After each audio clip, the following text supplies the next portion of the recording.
Do you know what nightmare is? That experience during sleep where you partially wake up but are not fully awake either. In folklore, it is believed to be caused by jinn, while medically it is known as sleep paralysis.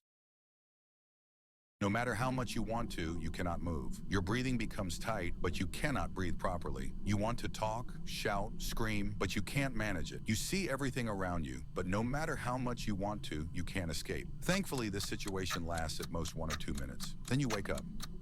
Now imagine this lasting for years. What if you never woke up?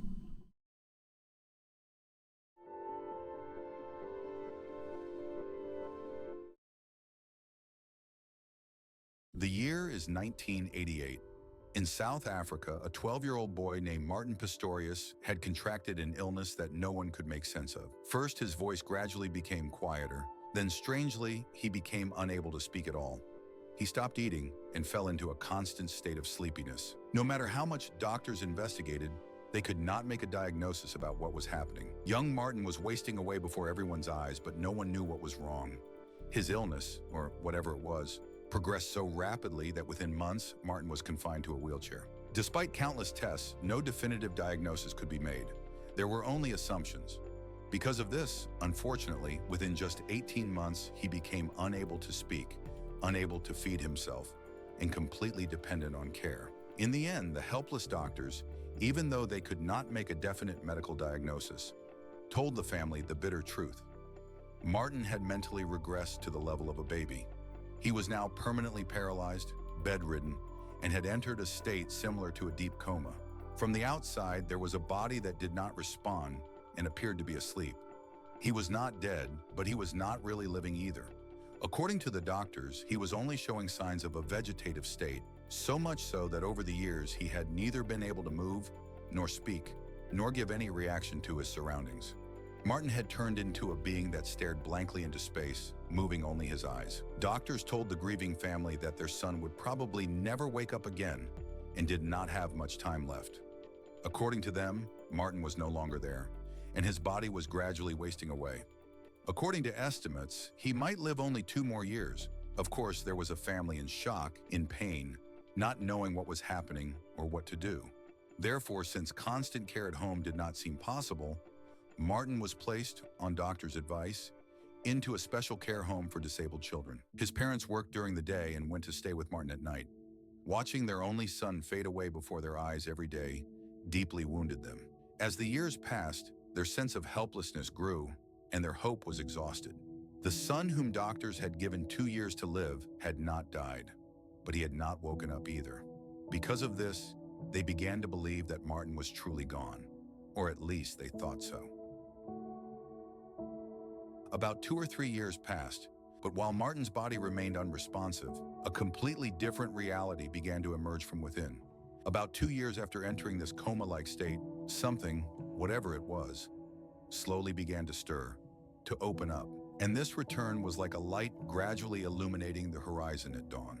It was very subtle. It was not like suddenly waking up from a deep sleep, but rather like awareness slowly developing. Even though he opened and closed his eyes, that was all. His gaze still looked empty, and his body did not obey even the slightest command. And when this started happening, when Martin's consciousness returned, he found himself inside an unimaginable nightmare. The people around him were as if blind and deaf to his existence.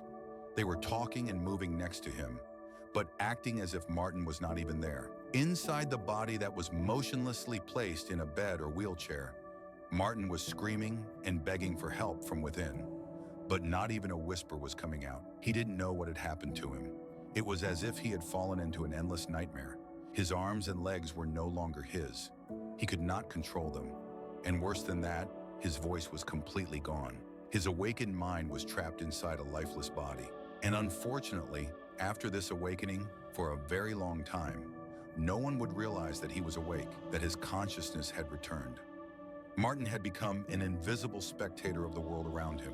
People were having their most private conversations next to him. They continued their daily lives without caring about his existence, as if he were an object. In the care home, since everyone assumed he could not hear, people behaved extremely freely. One of the staff members would sing loudly, thinking they were alone in the room. Another would practice a model walk in front of the mirror. Others would comfortably pass gas and talk to themselves, assuming no one could hear them. He was an invisible witness. While life flowed around him, no one realized that he was still a real human being. And the behavior was not always tragically funny, because after all, he was just a flesh and bone ornament. Hitting him, insulting him, even doing very disturbing things would not cause any harm, right? Let me tell you something even more painful. Martin's body was not completely paralyzed. His pain receptors were still active. So when a nurse got angry and slapped him while cleaning him, yes, he felt it, but he couldn't react. When food was spilled while being fed and the caregiver got angry, the one who was beaten again was Martin, but he couldn't move. Could the fault be his? And if someone had to be blamed, of course it would be Martin, the one who couldn't move, who felt pain but couldn't speak, the one who, so to speak, had a mouth but no tongue. These things happened and would remain hidden forever. But for Martin, the most painful part wasn't even these. Yes, you might think, what could be worse than this? But there was. One night, his parents were arguing again. Martin lay motionless while the argument grew. He saw his mother break down in tears. Her patience finally ran out. Her pain turned into anger. And at that moment, she turned to Martin and whispered, "I wish you would die." These words caused the biggest scream Martin had made in years, a scream no one could hear. Maybe he even thought, "I wish so too," at that moment, but he didn't even have the ability to do that. His mother was not heartless, because death was not always a bad thing. And remember, she did not know that Martin was witnessing and hearing all of this. And so the years passed, but this endless state of nightmare never ended.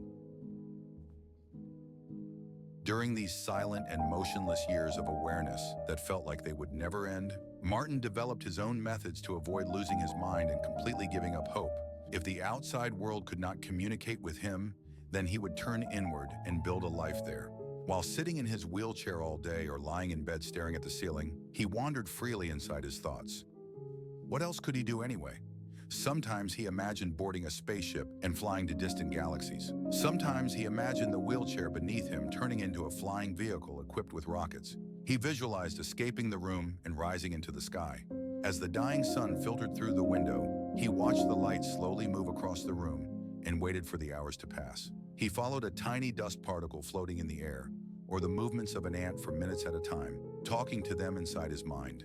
In defiance of the outside world he could not control, Martin saw even the smallest thing he could control in his inner world as something to hold on to. One of the daily torments at the care home was being forced to watch the same children's programs over and over again. Imagine this. In some places, this had even been used as a form of torture in the past. Since Martin showed no reaction, the caregivers would often place him in front of the television and force him to watch cartoons or children's shows for hours. No one really knew why.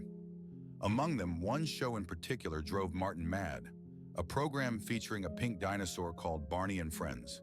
He screamed inside, "Enough! Turn it off!" But of course, no one could hear him. Another thing he did was try to guess the time by watching the position of the sunlight and shadows on the wall. That way he could predict when that day's torture would finally end. Even knowing when what he was forced to hear and watch would be over was something to hold on to. And this act of watching the light, one of the very few things he could actually do, made him feel just a little better. But even as days, weeks, and months passed, no one realized that he was awake, that his consciousness had returned. They simply couldn't understand it, and Martin, of course, couldn't explain it. So he had no choice but to hope. His situation was no different from torture. He was completely under the control of others. If something itched, he couldn't scratch it. He couldn't even say that it itched. He couldn't say, "I don't want to sleep today," or "I don't want to get up." There was no such thing as the food being too salty, too spicy, or the water being too hot. Nothing. He had become a puppet in his own body, controlled by others. And this situation had been going on not for 3 to 5 months or 3 to 5 years, but even beyond the 2000s.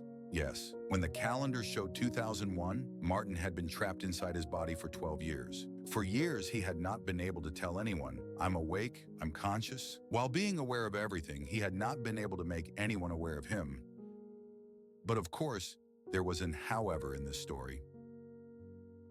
In 2001, completely unexpectedly, a ray of hope appeared. One of the caregivers who had known Martin for years and was responsible for his care, Verna, did something that both she and everyone else had rarely done before. She looked into his eyes. No one normally looked into Martin's eyes. In fact, no one even really looked at Martin. But that day, for some reason, she did, and she realized that something was different. When she said something to Martin, she sensed that his pupils carefully followed her and that he gave tiny reactions to certain sounds. Most people would not have paid attention to such small movements. In fact, Martin sometimes had involuntary muscle twitches anyway, but Verna was seeing something else. It was as if she thought Martin understood what was happening around him. Then she did something else that had not been done for years, and this is something so sad to realize. She asked him a question that had not been asked for 10 years. She looked into his eyes and said, "Martin, can you hear me?" That question had not been asked to him for years. If someone had asked it earlier, maybe this situation could have been solved much sooner. After seeing the incredible spark in Martin's eyes following the question, Verna's heart began to race wildly. Martin was conscious. She immediately informed the family and the doctors. Martin was quickly taken to the hospital and subjected to various tests. And the result was a miracle that was hard for everyone to believe. Martin was truly conscious and able to perceive his surroundings, trying to respond. For years, he had been described as being in a vegetative state, but in reality, no one had realized that he was suffering from a very little-known condition called locked-in syndrome. While Martin had been thought to be sleeping all those years, he was actually awake. Of course, even after this was discovered, it wasn't a situation where Martin suddenly stood up, walked, and started talking. But now there was at least one option: learning to communicate through his eyes. And now people were finally paying attention to him, realizing that he was alive. That alone was incredibly satisfying. At first, they tried simple methods of communication. For example, looking up for yes and looking down for no.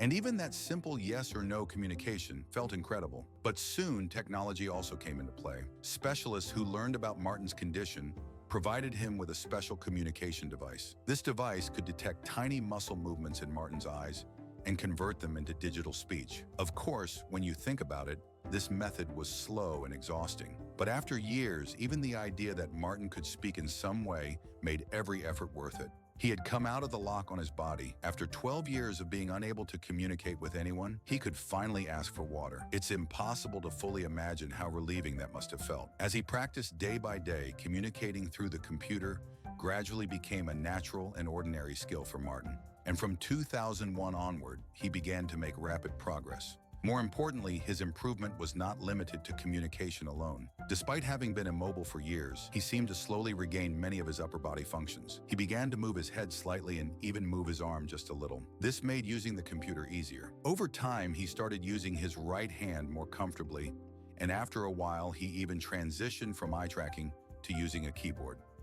Remembering how to read and write, learning to socialize again, these were slow but incredibly satisfying processes. After all those years trapped inside, Martin was being reborn. As his communication skills improved and his confidence grew, new people began to enter his life over the years. 7 years after his awakening, in 2008, Martin developed feelings for his sister's roommate, joking aside, and began talking to her online. After such a long period of silence, there was clearly a lot to talk about.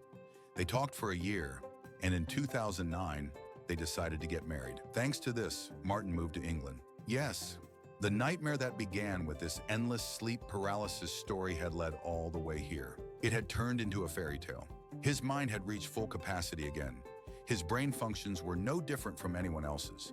Therefore, there was no obstacle preventing him from learning web design or starting software development. Yes, he would never be able to speak in the way we normally understand speech. And yes, it seemed that he would never be able to walk in the way we usually understand walking. But none of this would prevent him from making his life with the means available to him as perfect as possible. One more detail. Some of Martin's lower body functions had also returned. In fact, thanks to this, in 2018, he and his beloved wife had a son together. The bedridden child who had been given 2 years to live chose life despite everything and everyone.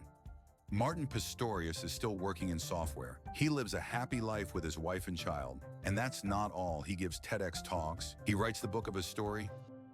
He understands down to the smallest detail what it feels like to be misunderstood and ignored. But the life you listen to, this story, reaches this point through a mix of luck and a great deal of faith. That's all from me this week. I hope you enjoyed the video. If you did, please remember that I do all the work on this channel by myself and that I can only continue thanks to your likes and comments. See you next time. Take care of yourselves.